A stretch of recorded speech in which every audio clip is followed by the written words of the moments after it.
prepared yet. You need to try and pick off the units as... Look at the shields on the mark. Oh my god, the drone's gonna take him!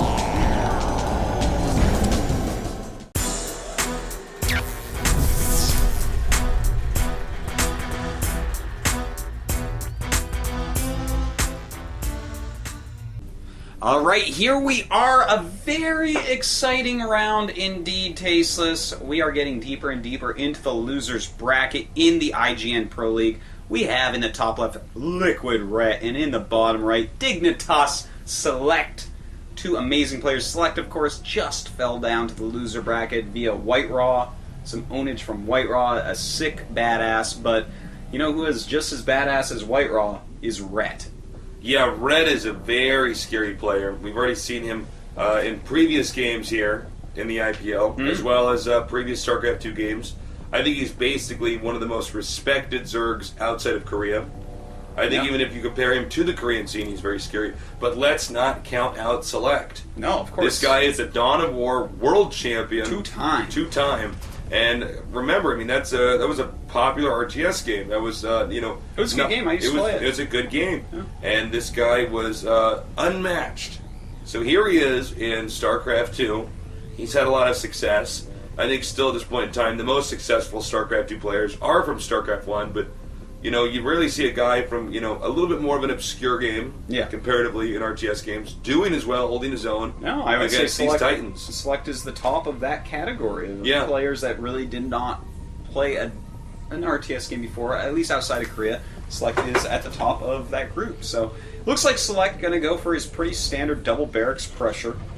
We'll have to see if he tries to do something crazy with it. Maybe 3 bunkers on top of the ramp, maybe an SCV Marine all in. I don't know. There's a lot of different things you can do. He could even just make a command center. Yeah, you can actually just make like 2 or 3 Marines and make a command center. It's very economical, and you force a bunch of Zerglings, and then you laugh because he doesn't have a lot of drones. Yeah, I mean, it's one of these builds that we see what he's doing, and we say to ourselves, well, we have a rough idea of what can be done, but there's no way to really predict exactly what the outcome of this opener is going to be because it is so flexible. Here comes the scouting SCV. He sees the hatchery. Yep, and he's going to know, of course, that is a hatchery first. He's going to see the pool right there. And on his waypoint, his tour around the Zerg base. Hope he put on his SCV tour boots. He's on his run. He's on his little lap, man. Yeah. He's going to train for a marathon. Is that what he's saying? Yeah, it's going to be an SCV triathlon soon.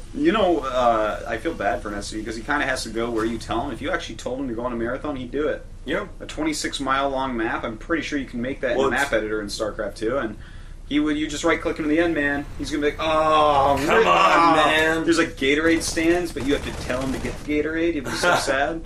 You got to mine it.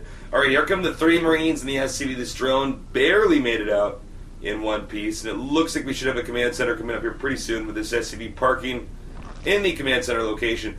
I don't know if you should make this... Oh, denied by the you shouldn't creep. have... Anyways, you're quite right. Creep actually helped him there. Yeah, you would have just lost it in 2 seconds, had to just lose 25 minerals. Plenty of Zerglings out for Ret at the moment, the 3 Marines pushing up, but as that Spine Crawler finishes in a little bit here, he's going to be totally fine. Bringing those drones out just to make sure, does not want to lose too much health off the Spine Crawler. He lose a little bit, but not too much. And here he goes, more Marines joining in, so he's going to want to pull back before he loses any drones. Can he do it? Can he do it? Loses a drone. Loses a second drone. Nice harassment by Ret. This turned out to be very cost-effective. Yeah, Select definitely did some good harassment. I was going to cover for you, don't worry. Yeah, Select definitely did some good harassment there. And it looks like he's not done. Oh, I don't know if I like this Tasteless. Well, I think it's sometimes better. I think he's pulling a Phoenix right now, as we've seen him do in some of these games. So he's back there, but look, I mean, the Zerg just moves his drones. Yeah, and that doesn't really affect... so what? It doesn't affect the mining that much. As long as Ret waits for the proper amount of units to just crush through those Marines, they aren't really doing... Look, what are they doing, man? Not much. That's what Tasteless.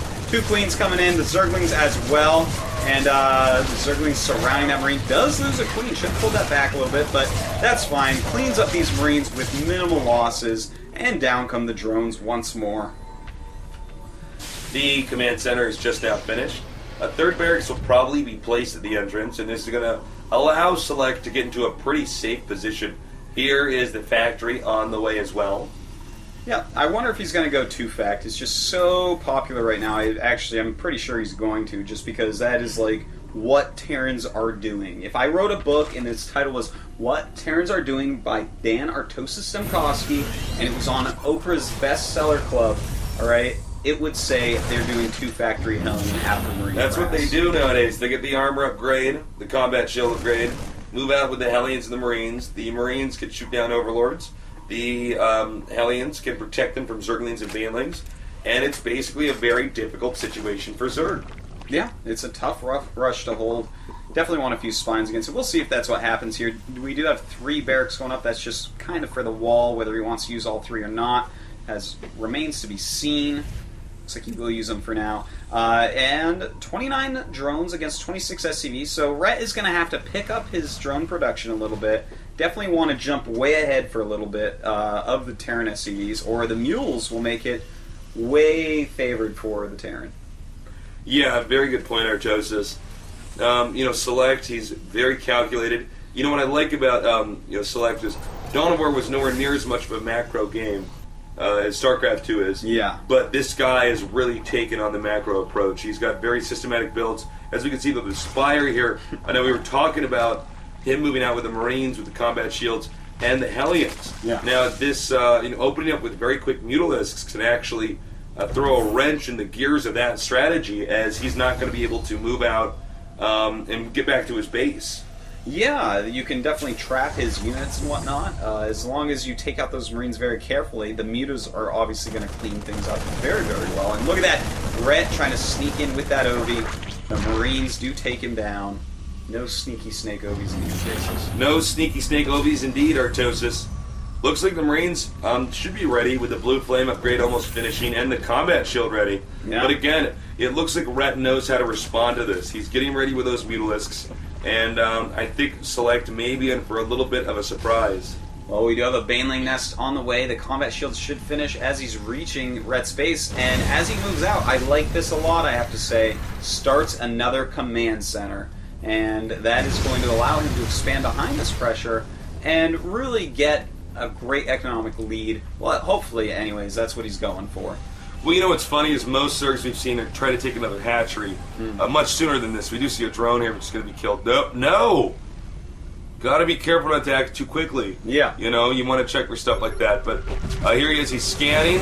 And, alright, running the Hellions by, kind of interesting there. And the Zerglings can actually go down and fight those if they want, but sending some back to go after those Blue Flame Hellions. The Queen there as well to help out a bunch of drones being fried. And it looks like those Marines have cleaned up the spines, but definitely taken some damage. Here comes some Banelings. Baneling connecting a little bit. He's going to want to pull those drones back, maybe. Nope, gets a nice surround and cleans everything up. 45 drones left over against 41 SCVs. SeleCT did some reasonable damage. Yeah. I'm actually almost kind of surprised that he actually sent the Hellions away. I feel like if he had kept those with those Marines, the drones, which ended up being the units that finished it all off, would not have been able to do so. Yeah, I mean, it was the raw numbers that actually started to overwhelm him there. He didn't need to do that, though. You're absolutely right. Now here comes Rhett with a counterattack. This is going to keep the Terran on his toes inside of his base. Yeah, right on his tippy toes, Tasteless. Stim is just now starting to Artosis. A couple of Thors about to pop out, and with those Thors he'll be able to stop the harassment, but it's going to be hard to take a third base. In the meantime, Rhett just saw everything he has, and looking at everything he has, Tasteless, as a Zerg player, I can say, that's not scary. That third base is going to get hella droned. It's going to be wicked gnarly, man. Dude, as painters would say, wicked gnarly. Hella wicked gnarly. And that's going to be the case, Artosis. There's no other way to articulate that. No, that's actually the best way to say it. That's the best way to say it. Pain user has mastered the English language. Yes, I love the Cali dialect. Now, we have a double expansion here from Rhett. This is a little bit gutsy, Artosis.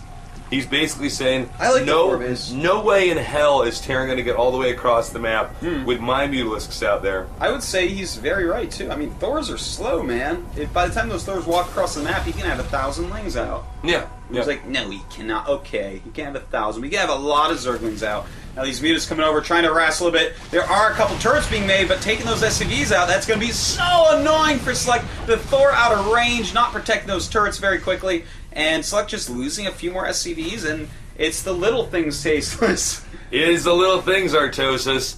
So right now, SeleCT again in a defensive posture. These expansions over here are going to be pretty easy for Red to defend. They're not too far apart. We've seen some Zergs, they'll expand to the far bottom left location, but then of course medevac drops are very good, and Terran can push to this region that we're now seeing over here, which Red is destroying. Yeah. And as I speak, it looks like there actually is a push going on over here.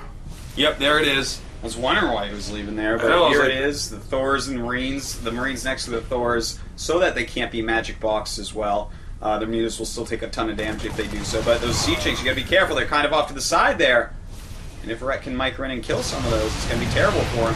And look at this, it did not kill his destructible rocks. It's gonna be harder for SeleCT to actually get back there and defend that area, but between the missile turrets and the range of the Thors, gonna be alright for now.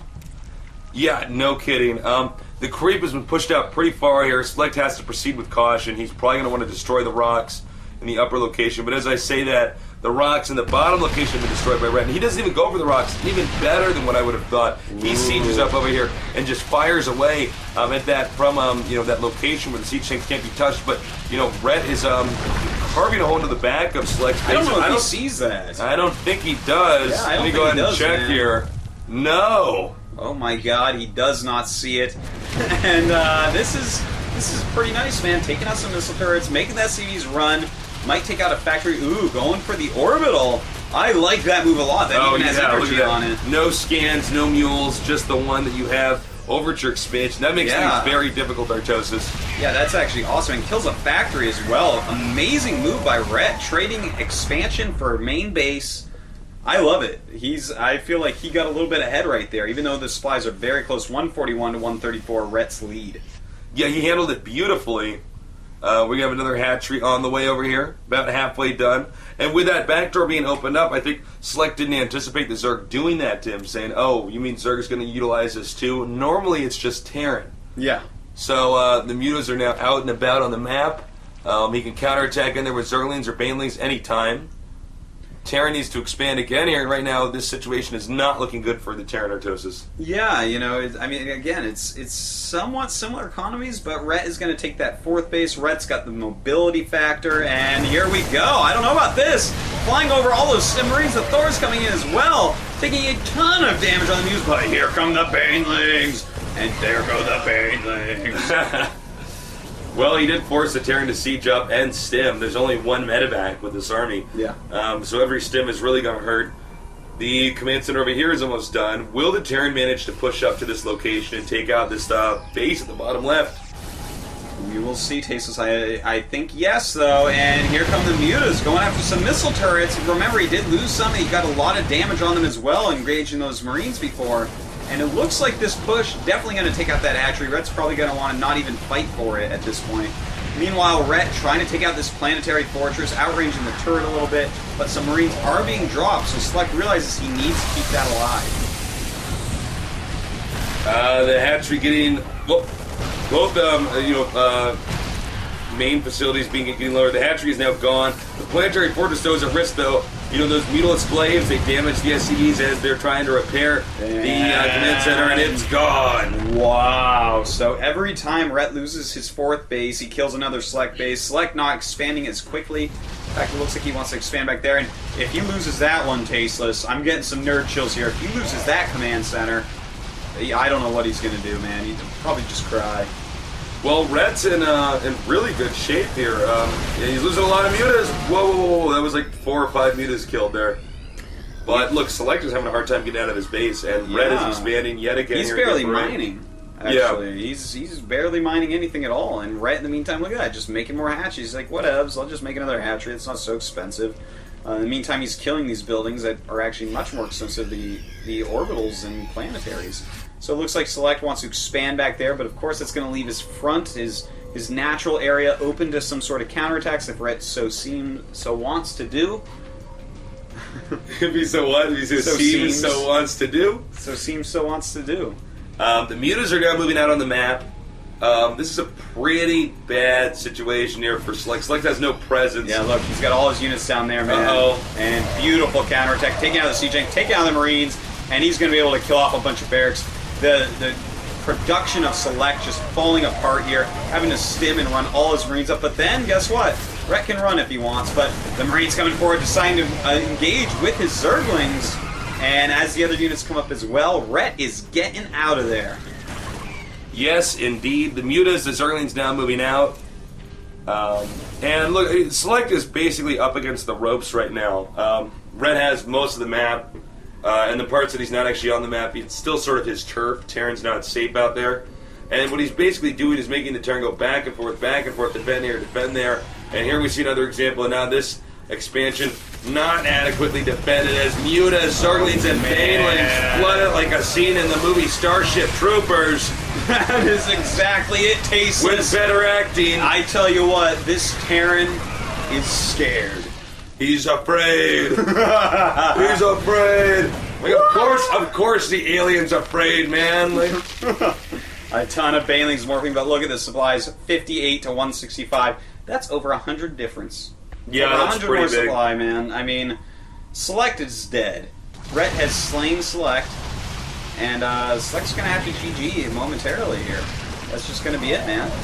Yeah, I mean, Select, he put up a good fight. He's a very talented player, but, you know, you gotta stay strong with your attacks and make the right decisions, and he wasn't able to do that. No, man, he could not defend his bases. Rhett he has way too much. I think Select's going to just notice this momentarily. I mean, these mutas are just doing way too much damage. Well, in fact, with all the Marines up there, yeah, okay, that's going to be a GG. Rhett takes down game 1 against Select, and in just a moment, Tasteless, game number 2.